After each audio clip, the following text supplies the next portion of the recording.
मेरे भाई जितने भी साथी का एग्जाम हो चुका है उसके द्वारा बताया जा रहा है कि भैया इस टॉपिक से सबसे ज़्यादा प्रश्न पेपर में पूछे जा रहे हैं।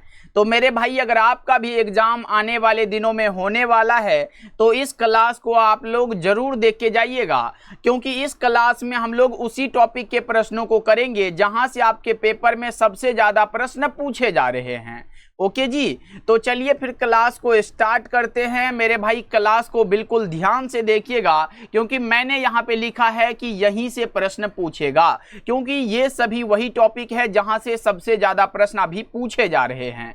चलिए क्लास को स्टार्ट करते हैं। पहला नंबर सवाल आपके सामने आ चुका है और बताइएगा क्या पूछा जा रहा है कि विश्व पर्यावरण दिवस कब मनाया जाता है। विश्व पर्यावरण दिवस 5 जून को मनाया जाता है, करेक्ट आंसर बी हो जाएगा। इसके अलावा याद रखिएगा 22 अप्रैल को पृथ्वी दिवस मनाते हैं, 16 सितंबर को विश्व ओजोन दिवस और 11 जुलाई को विश्व जनसंख्या दिवस मनाते हैं। ओके, चलो आगे बढ़ते हैं। दूसरा नंबर सवाल आ चुका है आपके सामने और पूछा जा रहा है कि राष्ट्रीय युवा दिवस किस महान व्यक्ति की जयंती पर मनाया जाता है। राष्ट्रीय युवा दिवस मेरे भाई स्वामी विवेकानंद की जयंती पर मनाया जाता है, करेक्ट आंसर आपका सी हो जाएगा। चलिए यहाँ पे तीसरा नंबर सवाल है, ऋग्वेद में सर्वाधिक बार किस नदी का उल्लेख है। तो ऋग्वेद में सर्वाधिक उल्लेख मेरे भाई सरस्वती नदी का है, तो 3 नंबर सवाल का जवाब आपका सी होगा। मेरे प्यारे भाई एक बार क्लास को लाइक कर लीजिएगा, और अगर आप पहली बार जुड़े हो ना प्लीज एक बार ईमानदारी से आप लोग सब्सक्राइब भी कर लीजिएगा, क्योंकि बहुत सारे साथी है जो अभी भी सब्सक्राइब नहीं किए हैं, तो प्लीज आप लोग सब्सक्राइब कर लीजिएगा। ओके, चलिए आगे बढ़ते हैं। अगला नंबर सवाल देखिए, यहाँ पे प्रश्न है, जैन धर्म के 24वें तीर्थंकर कौन थे। जैन धर्म के 24वें तीर्थंकर मेरे भाई महावीर स्वामी थे। ऑप्शन नंबर बी आपका बिल्कुल करेक्ट हो जाएगा। आप हमें कमेंट करके बता सकते हो कि प्रथम तीर्थंकर कौन थे, ये बहुत ज्यादा इंपॉर्टेंट है। चलिएगा 5 नंबर सवाल को देखते हैं। यहां पे है कि अशोक ने कलिंग युद्ध किस वर्ष लड़ा था। अशोक ने मेरे भाई कलिंग युद्ध किस वर्ष लड़ा था बताइएगा। तो ये लड़ा था, आप क्या बता रहे हो भैया, 261 ईसा पूर्व में, करेक्ट आंसर आपका ए हो जाएगा। और कलिंग युद्ध के बाद ही अशोक का हृदय परिवर्तन हुआ और इन्होंने बौद्ध धर्म अपना लिया। चलो देखो यहाँ पे प्रश्न क्या है, विजयनगर साम्राज्य की स्थापना किस वर्ष हुई थी बताइएगा। ये हुई थी 1336 ईस्वी में, ऑप्शन नंबर ए करेक्ट हो जाएगा। चलिएगा 7 नंबर सवाल को देखते हैं। प्रश्न आपके सामने है, निम्नलिखित में से किस शासक ने पहली बार अपने अभिलेखों में देवानांग, प्रिय तथा प्रियदर्शी उपाधियों का प्रयोग किया बताइएगा। 7 का तो आपने बताया भैया, वो करेक्ट आंसर यहाँ पे हमारा अशोक हो जाएगा। चलो आगे बढ़ते हैं। अगला नंबर सवाल का जवाब बताइएगा, निम्नलिखित में से किस बौद्ध संगीति में बौद्ध धर्म महायान एवं हीनयान संप्रदायों में विभाजित हुआ बताएंगे किसमें मेरे भाई। तो ये हुआ था द्वितीय बौद्ध संगीति में, करेक्ट आंसर बी हो जाएगा। चलो आगे बढ़ते हैं। 9 नंबर सवाल है, निम्नलिखित में से किस शासक के शासनकाल में चीनी यात्री वेनसांग भारत आया था बताइएगा मेरे भाई। तो आपने बताया वो था हर्षवर्धन, करेक्ट आंसर बी हो जाएगा। चलो आगे बढ़ते हैं। यहाँ पे निम्नलिखित में से कौन सा ग्रंथ है जो बाणभट्ट द्वारा रचित है। बाणभट्ट के द्वारा रचित ग्रंथ का नाम जल्दी से बताइएगा, क्या हो जाएगा, फटाफट से बता दो मेरे प्यारे प्यारे भाई। 10 का सही जवाब आपने बताया, हर्षचरित हो जाएगा। ऑप्शन नंबर बी बिल्कुल ही सही है। चलिए अगला प्रश्न यहाँ पे है, निम्नलिखित में से किस युद्ध के परिणाम स्वरूप भारत में मुगल साम्राज्य की नींव पड़ी। कौन सा युद्ध था मेरे भाई। तो वो युद्ध था पानीपत का प्रथम युद्ध। आपका सही जवाब ऑप्शन नंबर सी बिल्कुल करेक्ट हो जाएगा। चलिए नेक्स्ट नंबर सवाल को देखते हैं, निम्नलिखित में से किस युद्ध के बाद अंग्रेजी ईस्ट इंडिया कंपनी बंगाल की वास्तविक शासक बन गई।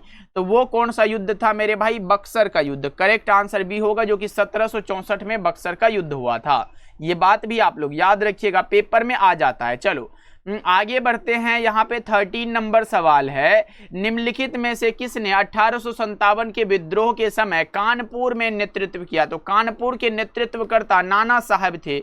आपका सही जवाब ऑप्शन नंबर बी हो जाएगा। चलो आगे प्रश्नों को देखते हैं। यहाँ पे प्रश्न आ चुका है कि भारतीय राष्ट्रीय कांग्रेस के सूरत अधिवेशन 1907 का प्रमुख परिणाम क्या था। प्रमुख परिणाम बताइएगा। जल्दी से मेरे भाई 14 नंबर सवाल का जवाब बता दो तो ये हो जाएगा, कांग्रेस का उदारवादी तथा उग्रवादी दलों में विभाजन हो गया। आपका सही जवाब ऑप्शन बी हो जाएगा। चलिएगा 15 नंबर सवाल आपके सामने है, निम्नलिखित में से किस अधिनियम के अंतर्गत प्रांतीय स्वायत्तता का प्रावधान किया गया। यहाँ पे भारत सरकार अधिनियम 1935 के अंतर्गत, करेक्ट आंसर सी हो जाएगा। चलो आगे प्रश्नों को देखते हैं। यहाँ पे पूर्ण स्वराज का प्रस्ताव भारतीय राष्ट्रीय कांग्रेस के किस अधिवेशन में पारित किया गया था। तो लाहौर अधिवेशन जो कि 1929 का था, जिसकी अध्यक्षता जवाहरलाल नेहरू ने किया था। चलो बतागे चलो आप लोग, यहाँ पे भारतीय संविधान सभा का गठन किस योजना के आधार पर किया गया था। भारतीय संविधान सभा का गठन जो है कैबिनेट मिशन योजना के अंतर्गत किया गया था। चलो आगे बढ़ते हैं। 18 नंबर सवाल आया है आपके सामने, बताओ क्या हो जाएगा। निम्नलिखित में से किस शासक ने विक्रमादित्य की उपाधि धारण की। विक्रमादित्य की उपाधि मेरे भाई किसने धारण की, तो आपने बताया कि चंद्रगुप्त द्वितीय ने। ऑप्शन नंबर बी करेक्ट हो जाएगा। चलो 19 नंबर सवाल है, इलाहाबाद स्तंभ अभिलेख मुख्य रूप से किस शासक की उपलब्धियों का वर्णन करता है। इलाहाबाद स्तंभ लेख मेरे भाई मुख्य रूप से किस शासक की उपलब्धियों का वर्णन करता है, तो ये बताओगे समुद्रगुप्त के यहाँ पे उपलब्धियों का। चलिए आगे बढ़ते हैं। यहाँ पे प्रश्न है, खानवा का युद्ध किनके किनके बीच हुआ था। खानवा का युद्ध मेरे भाई हुआ था बाबर और राणा सांगा के बीच। ऑप्शन नंबर बी बिल्कुल करेक्ट हो जाएगा। चलिएगा आगे बढ़ते हैं। 21 नंबर सवाल है, निम्नलिखित में से किस युद्ध के बाद शेर शाह सूरी ने हुमायूं को भारत छोड़ने पर विवश कर दिया था। मेरे भाई जल्दी से बता दो, क्या बता रहे हो। बहुत अच्छे, वो था बिलग्राम यानी कि कन्नौज का युद्ध। चलिएगा आगे बढ़ते हैं। 22 नंबर सवाल है, निम्नलिखित में से किस मिट्टी में यहाँ पे कपास की खेती सबसे अधिक उपयुक्त मानी जाती है। जल्दी बताओ तो। यहाँ पे आप बताओगे कपास की खेती भैया काली मिट्टी ही तो है। चलिएगा आगे प्रश्नों को देखते हैं। यहाँ पे निम्नलिखित में किस नदी को दक्षिण गंगा कहा जाता है। तो दक्षिण गंगा किस नदी को कहा जाता है, जल्दी से बता दो। तो दक्षिण गंगा यहाँ पे गोदावरी नदी को कहा जाता है। चलो आगे बढ़ते हैं। यहाँ पे प्रश्न है, निम्नलिखित में कौन सा दर्रा भारत और चीन के बीच यहाँ पे स्थित है। भारत और चीन के बीच नाथुला दर्रा है, और नाथुला और जेलेपला दर्रा ये सिक्किम के दर्रे हैं मेरे भाई। चलो आगे बढ़ते हैं। 25 नंबर सवाल है, निम्नलिखित में कौन सा राष्ट्रीय उद्यान एक सींग वाले गेंडे के लिए प्रसिद्ध है। तो काजीरंगा राष्ट्रीय उद्यान एक सींग वाले गेंडे के लिए प्रसिद्ध है। चलो देखो यहाँ पे है, निम्नलिखित में कौन सा महासागर क्षेत्रफल की दृष्टि से सबसे बड़ा है। क्षेत्रफल की दृष्टि से सबसे बड़ा महासागर प्रशांत महासागर है। ऑप्शन नंबर सी करेक्ट हो जाएगा। चलो देखो यहाँ पे प्रश्न है, रिक्टर पैमाने का उपयोग किसके मापन में किया जाता है। रिक्टर पैमाने का उपयोग जो है ये भूकंप की तीव्रता मापने में किया जाता है। चलो आगे बढ़ते हैं। अगला प्रश्न का जवाब जल्दी से आप लोग बता के चलो, फटाफट से बताओ। भारत में आर्थिक उदारीकरण की शुरुआत किस वर्ष हुई थी। आर्थिक उदारीकरण की शुरुआत जो है ये हुई थी 1991 ईस्वी में। चलो आगे प्रश्नों को देखते हैं। यहाँ पे राजकोषीय नीति का निर्माण एवं संचालन कौन करता है। राजकोषीय नीति का निर्माण एवं संचालन मेरे भाई ये करता है वित्त मंत्रालय। करेक्ट आंसर आपका बी हो जाएगा। चलो देखो अगला प्रश्न है, मानसून शब्द किस भाषा से लिया गया है। यहाँ पे मानसून किस भाषा का शब्द है, तो अरबी भाषा का शब्द है। ऑप्शन नंबर बी बिल्कुल करेक्ट हो जाएगा। चलिएगा 31 नंबर सवाल है कि भारत में गेहूं उत्पादन के लिए सबसे उपयुक्त मिट्टी कौन सी मानी जाती है। सबसे उपयुक्त मिट्टी मेरे भाई बताएंगे कौन सा हो जाएगा, तो जलोढ़ मिट्टी। ऑप्शन नंबर बी करेक्ट हो जाएगा। क्लास को लाइक जरूर करते चलना मेरे भाई, भूल जाते हो आप लोग। चलो देखो यहाँ पे प्रश्न है कि भारतीय संविधान की प्रस्तावना में समाजवादी और पंथनिरपेक्ष शब्द किस संविधान संशोधन से जोड़े गए हैं। 32 नंबर सवाल का जवाब होगा 42वां संविधान संशोधन जो कि 1976 का है। चलिए आगे बढ़ते हैं। यहाँ पे भारतीय संविधान का हृदय और आत्मा किसे कहा जाता है, तो ये कहा जाता है अनुच्छेद 32 को। और अनुच्छेद 32 का यहाँ पे संबंध जो है संवैधानिक उपचारों के अधिकार से है, याद रखिएगा आप लोग। आइए अगला प्रश्न को देखते हैं। भारतीय संविधान के किस अनुच्छेद में राज्य के नीति निर्देशक तत्वों का उल्लेख प्रारंभ होता है, बताइएगा यहाँ पे क्या होगा, तो अनुच्छेद यहाँ पे 36 करेक्ट हो जाएगा। चलो अगला प्रश्न का जवाब बताओ। निम्नलिखित में से किस अनुच्छेद के अंतर्गत सर्वोच्च न्यायालय को मूल अधिकार क्षेत्र प्राप्त होता है? सर्वोच्च न्यायालय को मूल अधिकार क्षेत्र मेरे भाई प्राप्त होता है, कौन सा हो जाएगा? तो आप बताओगे वो अनुच्छेद 131 हो जाएगा। चलिएगा आगे प्रश्नों को देखते हैं। यहाँ पे राज्यपाल की नियुक्ति कौन करता है? राज्यपाल की नियुक्ति कौन करेगा? तो ये करता है राष्ट्रपति। ऑप्शन नंबर बी करेक्ट हो जाएगा। चलो यहाँ पे प्रश्न है, भारत के संविधान में संशोधन की प्रक्रिया किस अनुच्छेद में वर्णित है? संविधान संशोधन की प्रक्रिया 368 है। और ये मेरे भाई वेरी इंपॉर्टेंट क्वेश्चन आप कह सकते हो, क्योंकि ये पेपर में ज्यादा पूछे जाते हैं। चलो आगे बढ़ते हैं। यहाँ पे 38 नंबर सवाल है, निम्नलिखित में से किस देश का संविधान सबसे अधिक भारतीय संविधान को प्रभावित करता है? तो भारतीय संविधान को प्रभावित करने वाला वो ब्रिटेन है। ऑप्शन नंबर बी करेक्ट हो जाएगा। चलिए 39 नंबर सवाल है, संविधान सभा का गठन किस योजना के आधार पर हुआ?